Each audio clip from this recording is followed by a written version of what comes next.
Romiyim chapter 14. And receive him who is weak in the belief, not criticizing his thoughts. One indeed believes to eat all food, but he who is weak eats only vegetables. He that eats, let him not despise him who does not eat. And he that does not eat, let him not judge him who eats, for Elohim received him. Who are you that judges another servant?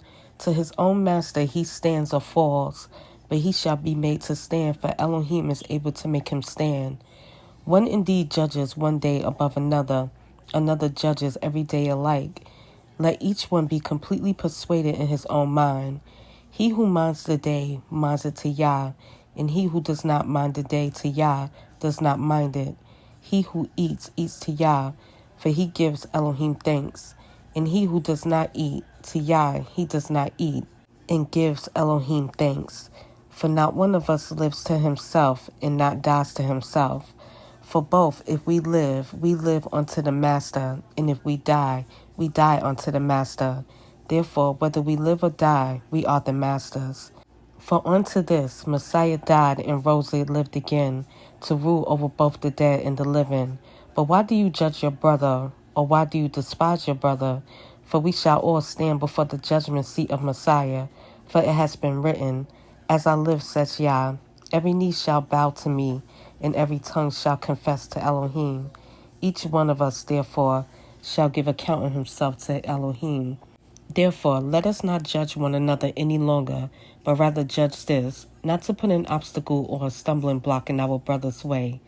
I know and am persuaded in the Master Yahusha that none at all is common of itself, but to him who regards whatever to be common, to him it is common. And if your brother is grieved because of your food, you are no longer walking in love. Do not by your food ruin the one for whom Messiah died. Do not then allow your good to be spoken of as evil. For the reign of Elohim is not eating and drinking, but righteousness and peace and joy in the set-apart spirit. For he who is serving Messiah in these matters is well-pleasing to Yah and approved by men. So then let us pursue the matters of peace and the matters for building up one another. Do not destroy the work of Elohim for the sake of food, or indeed are clean, but evil to that man who eats, so as to cause stumbling. It is good to not eat meat or drink wine, nor to do whatever by which your brother stumbles. Do you have belief? Have it to yourself before Elohim. Blessed is he who does not condemn himself in what he approves. But he who doubts if he eats is condemned, because it is not of belief, and all that is not of belief is sin.